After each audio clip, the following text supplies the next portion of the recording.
Hi, everybody. Welcome to our distant learning for today. Miss Wilson, how about you start us off, please? Hello, everybody. I hope everybody's staying safe and washing your hands and having a great day so far and working on your iReady. Our reading lesson for this week is lesson 20. And today we are going to combine information from two different texts to find some similarities and differences. Now let's think about what we already know about comparing and contrasting. We know that when we are comparing, we are finding similarities. We're taking two texts or two different things and we're telling how they are alike. And when we are contrasting, we are actually trying to identify the differences. So let's look for a few minutes at two things that we can compare and contrast that we are experiencing in our unique situation during this time.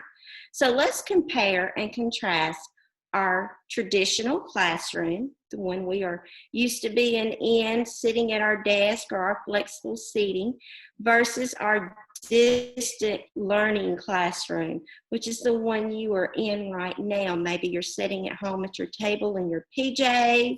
Let's compare and contrast those two different situations there. Think of our traditional classroom. What are some similarities there? Well, we know that learning is taking place. Okay, we're still using our technology. Okay, we are still working on our iReady. Okay, and if some differences there, maybe your mom, your brother, your grandparents are all in your classroom at your distant learning classroom. Okay, we don't have to eat lunch at the same time every day like we do in our traditional classroom. Even recess, we could have a morning recess if we can have days where it's not raining. Okay? I want you to also think about why it can be helpful to read more than one text about a topic, okay, and to use phrases and words to talk about the text. And right now, Miss Simmons is going to join me, and she's going to talk about some important vocabulary that goes along with comparing and contrasting. Miss Simmons? Hi, everyone. All right, so what I'm going to do is I'm going to share some screens with you so you can see kind of what we're talking about with this vocabulary. The first thing that I have here to show you is an anchor chart. We're used to seeing anchor charts in our classrooms at school. This one is compare and contrast story elements, but you still get the same idea of what we're talking about here. Authors are going to create relationships. And so when we're looking at two different texts, we're going to see what the relationships are between the two texts. We look at how we compare, finding ways how things are alike, versus how we contrast, finding ways how they are different.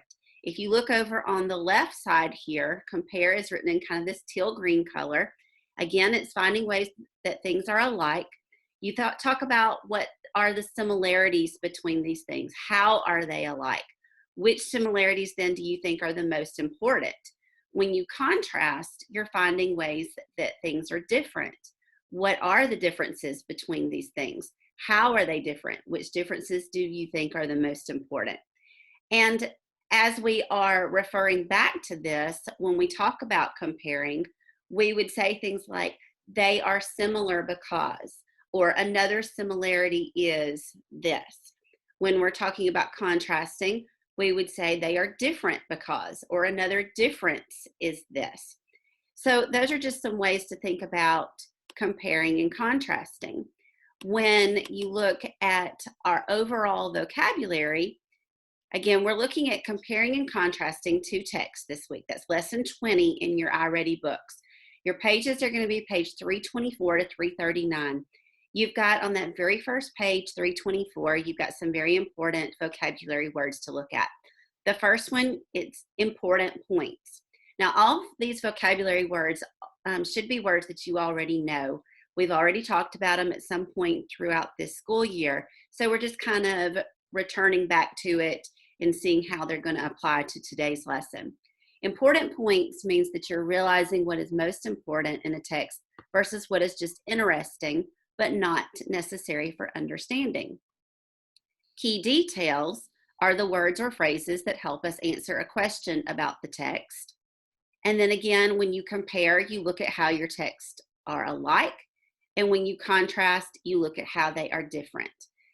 We have here a Venn diagram, which Ms. Trapp will explain in just a moment how to use that, just kind of a way to organize our thoughts when we're looking at two different types of text and figuring out what is the same about both of them and what is different about each of them. One more thing that I have to show you is this piece right here. And this is actually from your second grade iReady books, boys and girls. So comparing and contrasting two texts shouldn't be something new for you. It should be a review, and we're just taking it a little bit further in third grade. So again, they're talking about when you compare text, you talk about how they are alike. When you contrast, you tell how they are different. And when you're comparing and contrasting the most important points in two texts, then that is going to just simply help you to learn more about that topic. In second grade, they gave you this example. You've got two poster pictures here. Poster 1, it says, take care of planet Earth, plant a tree. Poster 2 says, take care of planet Earth, the animals will thank you.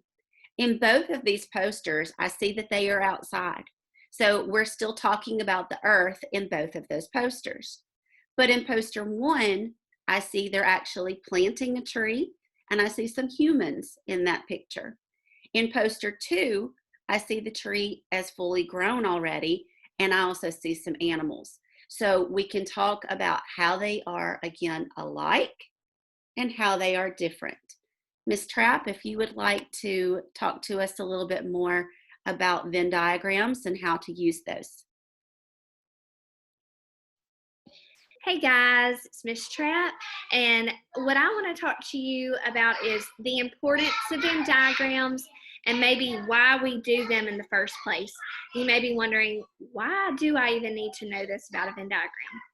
Well, the way I look at it is it's a nice way to put all your information into a little graphic organizer and keep all your information just organized right there in front of you. And you can easily see the differences and the similarities just by looking at one piece of information.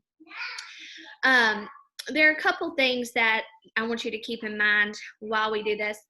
I'm going to run through a passage in just a minute and kind of model how I want you to do it. But the first thing would be, if it's a short passage, go ahead and number your paragraphs, because this is an easy way to quickly refer back to the paragraph and find that information that you need. So let me share my screen with you. Okay, you should see a text that says dolphins and whales. Okay. And what we're going to do is we're going to run through it together. All right, so the first thing I said, I would go through. Let's see if I can get that to go back up. We're going to number our paragraphs. Not a great 2. It's kind of hard to draw with this. Okay, so you see I have 4 paragraphs total. Again, that's just an easy way to reference. Also, I want you to pay attention. Do you see all the words that seem to be underlined? Ask yourself, well, I wonder why those words are underlined. They're probably very important to the passage. They're going to be some vocabulary words that you need to know. So we've got that. What I need to do now, I want you to pay attention. Miss Simmons already referred to these when she was talking about key words or key phrases. And I've got some more that you can look for when you're reading a passage. So here's some words. If you see the word both, you know that's going to refer to what they have in common, what is similar. If you see the word unlike, that would mean something that is different. That's going to be their differences. Same. If you see the word same, that is what they have total. And then if you see the word on the other hand, that's going to mean. Thank you. That's going to. A restaurant. Yeah. That's going to be what's different. I'm sorry. Okay, so what I'm going to do is skim through the passage, and if you see any of those words, we're going to go ahead and underline them. So I see, let's see, both right here. Both is going to let you know what they have in common. Let's see, if y'all see one, go ahead and shout it out. Let's see. I see the word unlike. You know, if you see unlike, that's going to signal that there's a difference. Let's see, both. Okay, so that word both, that's going to mean that's going to go right here in the similarities. And then let's see if there's one more. I think there is. Okay, do y'all see any more I'm missing? On the other hand is in paragraph 4. 4, that's where it is. That's the, there you go. So if you have on the other hand, you know, that is going to be a difference. So now let's move down to the actual Venn diagram, and you can pick which side you would like to start with, and you're going to put one. I'm going to go ahead and start with dolphins.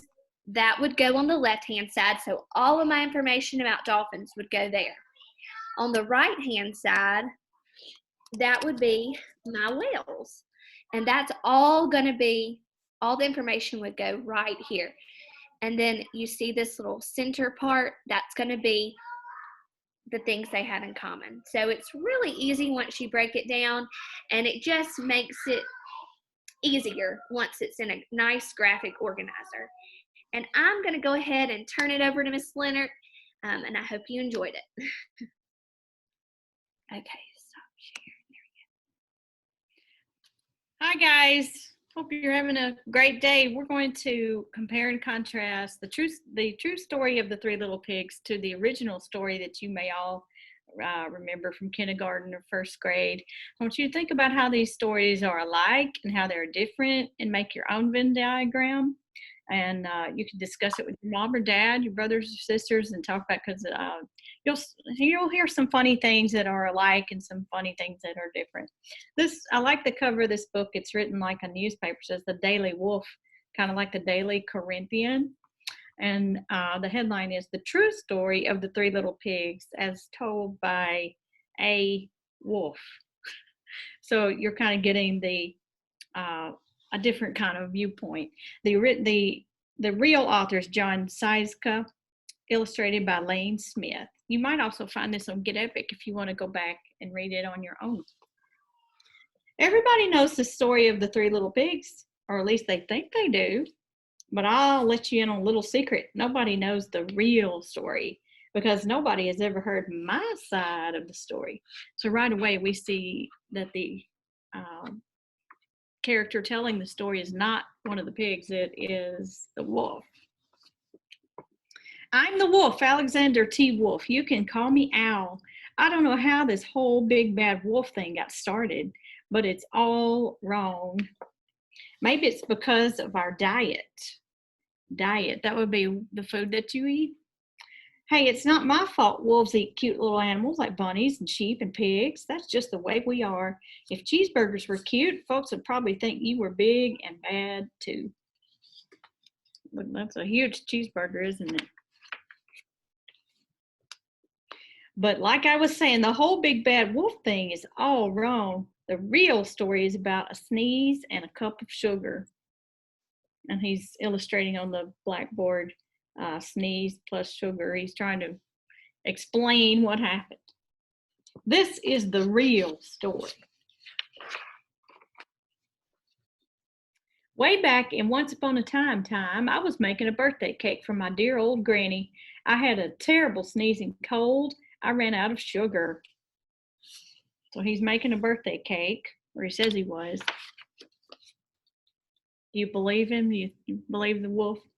So I walked down the street to ask my neighbor for a cup of sugar. Now this neighbor was a pig, and he wasn't too bright either.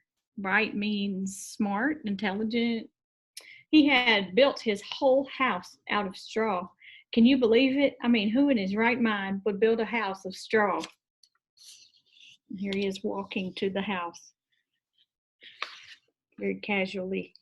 Is this what happened in the original story? Think about how that's alike or how that is different. So, of course, the minute I knocked on the door, it fell right in. I didn't want to just walk into someone else's house, so I called, Little Pig, are you in? No answer. I was just about to go home without the cup of sugar for my dear old granny's birthday cake. That's when my nose started to itch. I felt a sneeze coming on. Well, I huffed and I snuffed. Sorry.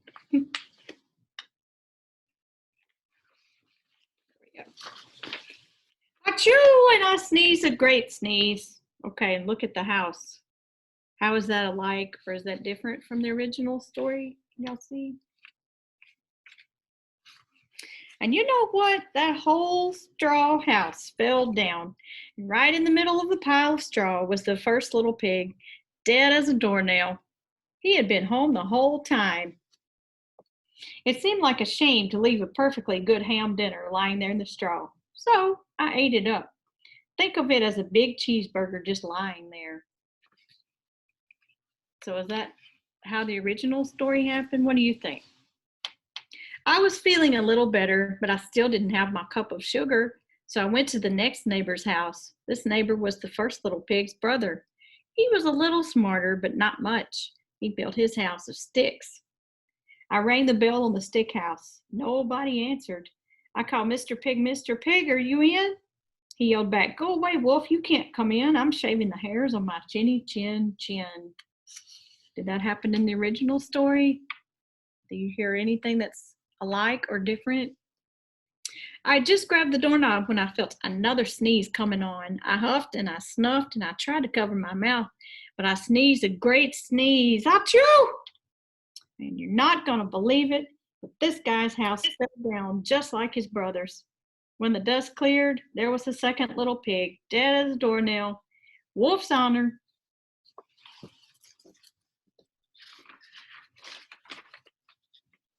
Now, you know food will spoil if you leave it out in the open. So I did the only thing there was to do. I had dinner again. Think of it as a second helping. I was getting awfully full, but my cold was feeling a little better, and I didn't have that cup of sugar for my dear old granny's birthday cake. So I went to the next house. This guy was the first and second little pig's brother. He must have been the brains of the family. He had built his house of bricks. Now, think about how this is alike or different from the original story. I knocked on the brick house. No answer. I called, Mr. Pig, are you in? And do you know what that rude little porker answered? Get out of here, Wolf. Don't bother me again. Talk about impolite. He probably had a whole sack full of sugar, and he wouldn't even give me one little cup for my dear, sweet old granny's birthday cake. What a pig. I was just about to go home and maybe make a nice birthday card instead of a cake when I felt my cold coming on. I huffed and I snuffed and I sneezed once again. Achoo! Then the third little pig yelled, and your old granny can sit on a pin. That happened in the original story. Now, I'm usually a pretty calm fellow, but when somebody talks about my granny like that, I go a little crazy. When the cops drove up, of course, I was trying to break down this pig's door, and the whole time I was huffing and puffing and sneezing and making a real scene.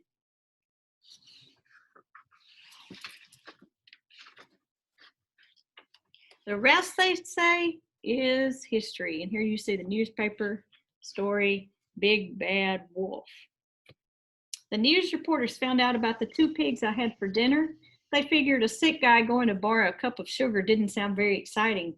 So they jazzed up the story with all of that huff and puff and blow your house down, and they made me the Big Bad Wolf. That's it, the real story.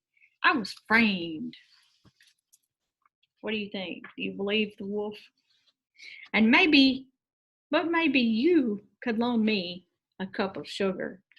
So at the end of the story, in this story, he's in jail. Is that how the original story ended? Think about how that's alike or different. So you can make your own diagram, girls and boys, and think about how this is similar or different from the original story. And don't forget to do your iReady pages this week, pages 324 to 339. Let's try to get those done by Friday. And if you want to make your own Venn diagrams on stories that you read on Get Epic, that's also a good thing to do. Like maybe you're interested in motorcycles or lions or ice cream, you can read 2 different stories and compare and contrast those. And we'll see you again soon. Have a good day. Bye.